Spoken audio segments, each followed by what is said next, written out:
Hello everybody and welcome back to Kerbal Space Program, where we just successfully came back from a landing on the moon, and I think we need to grab a contract.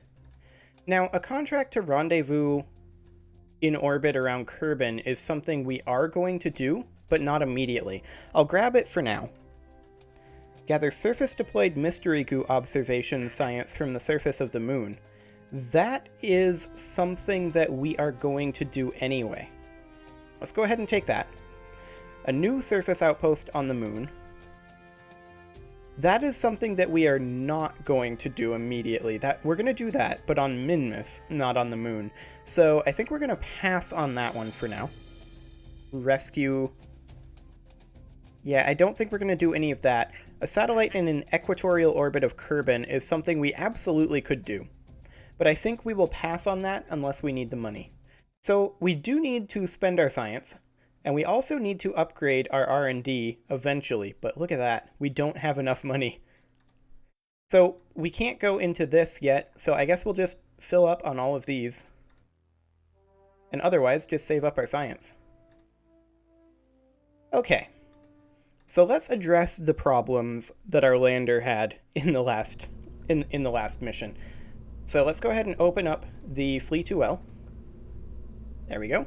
This was our mooncraft that we landed with. Now, it's a bit of overkill, I'll grant you that.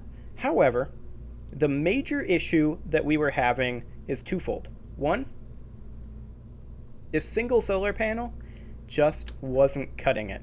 I'm going to go ahead and take it to 4 solar panels positioned on here, so that no matter how we're oriented, as long as we get some sunlight on the craft, we'll have some power, so we don't have that reaction wheel problem.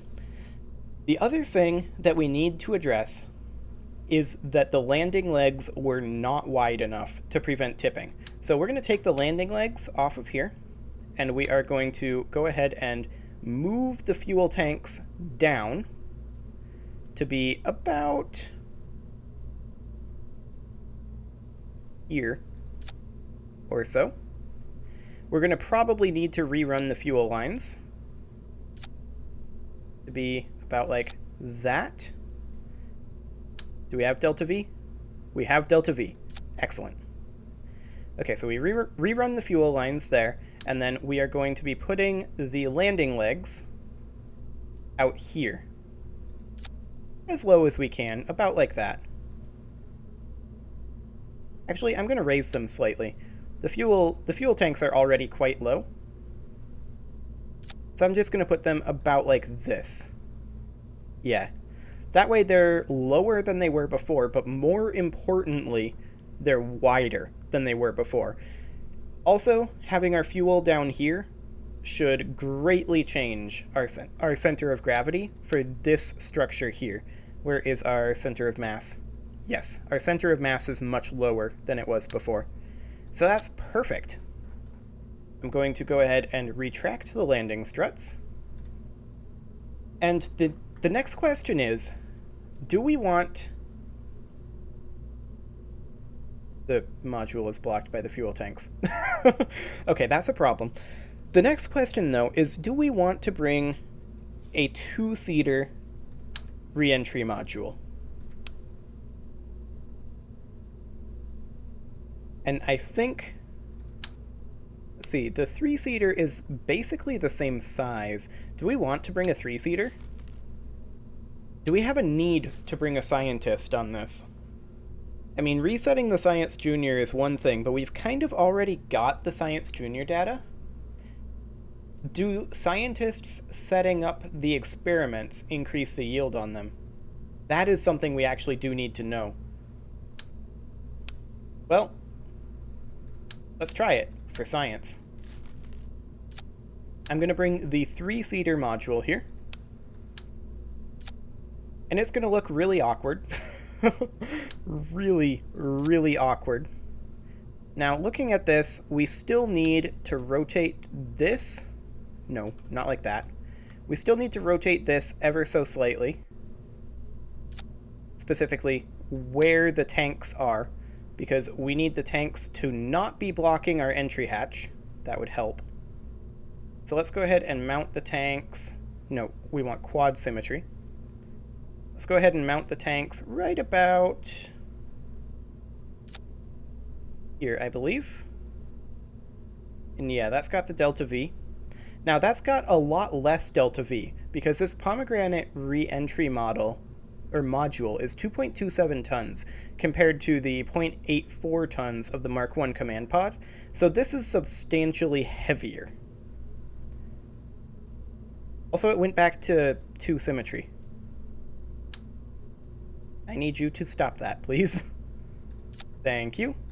And we're also going to go ahead and grab this and turn it that way. Excellent. So let's set our delta V to be the moon, 2852. We had 1,000 left over, and this is like, what, 600 less? Something like that? And we had the landing abortion, so I think we're okay. I think this is going to be plenty of delta V still. We had extra delta V in this stage as well, if I recall correctly. So I think we're more than fine on the overall delta V.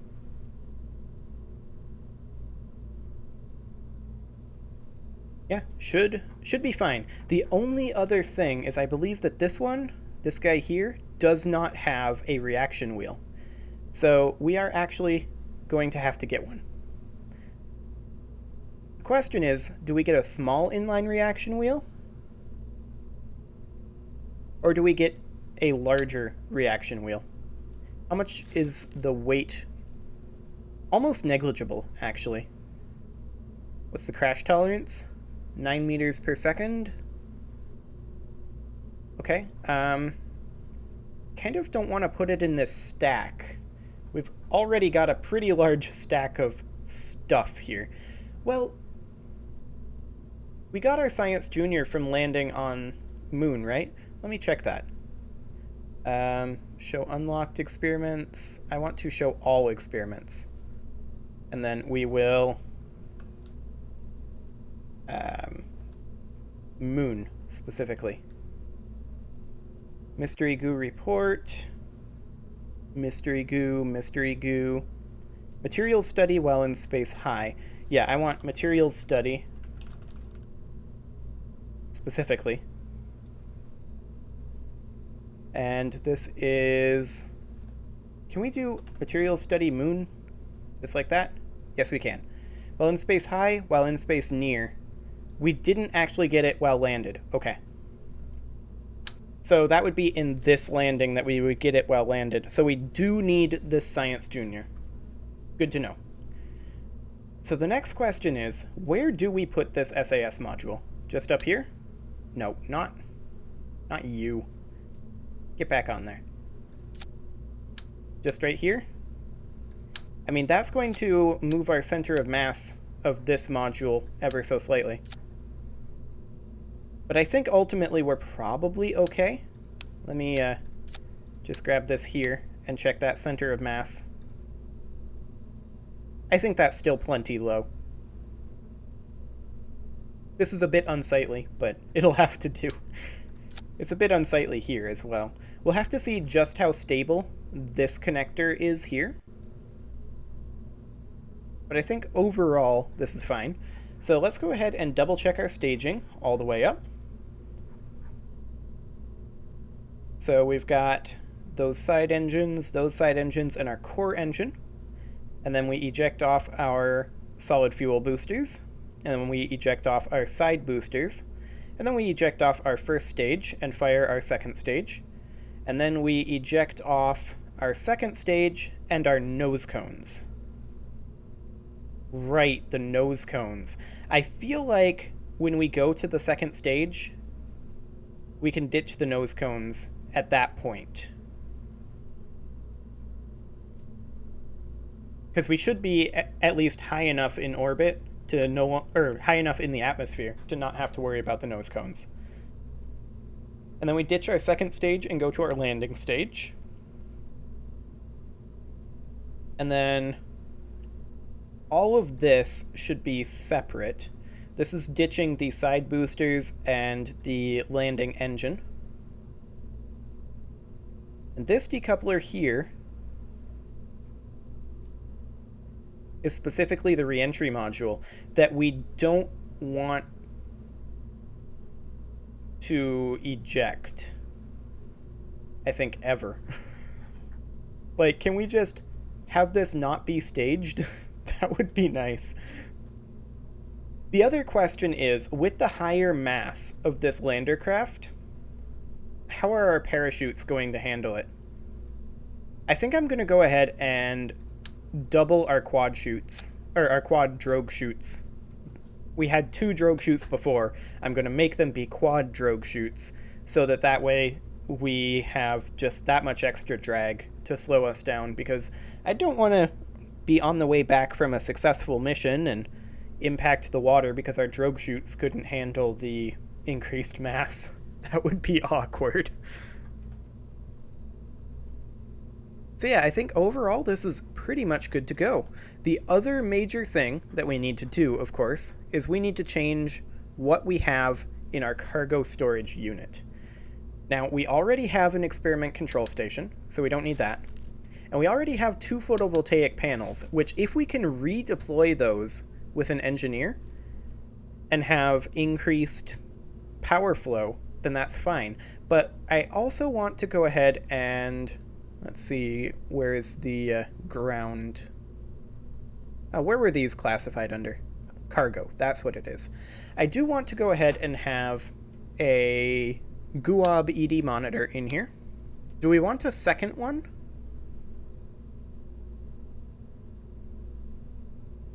Yeah, please allow trained scientists to deploy for best results. So we do indeed want a scientist to deploy. But this one doesn't say anything about allowing an engineer to deploy it. We'll have to see if the commenter is right, but I will trust them for now. We've already got an experimental control station. So the question is, do we bring an additional photovoltaic panel? As well as an ED monitor? I think in case they don't increase from redeploying with an engineer, I think we'll go ahead and bring a second photovoltaic panel and an ED monitor, because we're going to need to land a 3rd time later on once we have additional ground experiments to put on there. So I think that's going to be what we're going to do as far as our cargo storage goes. And then let's go ahead and put in some crew. I think bringing Jebediah, Bill, and Bob is fine.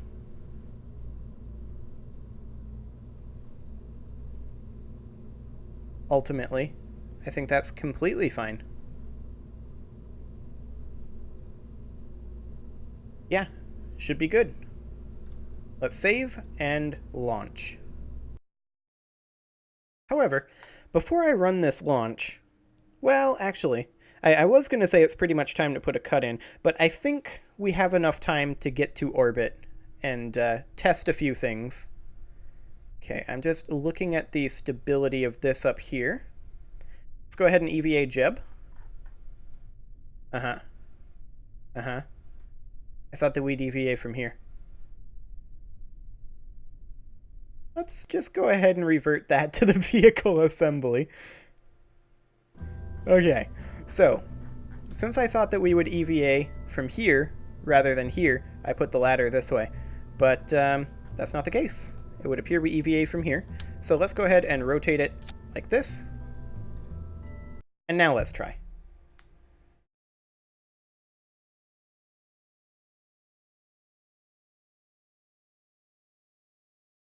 As soon as it loads, anyway.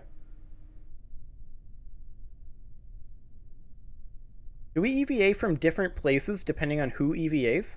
That's a possibility, I suppose.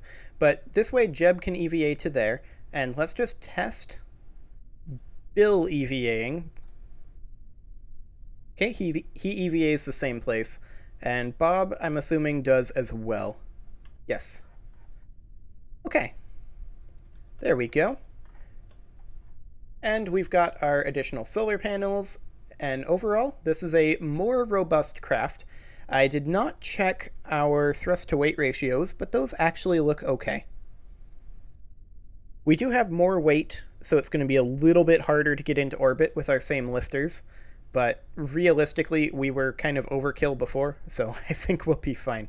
What is our thrust weight here? 1.33 and 0.79, but by that point we'll have shed a lot of weight and be higher in the atmosphere. And then this up here is 0.2, but that's fine, honestly. And then 0.11. Again, we're going to be in a different setting with a lot of weight shed for both of those.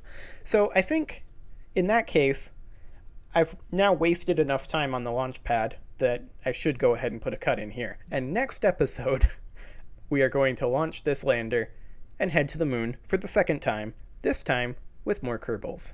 Subscribe for more, and I will see you all next time.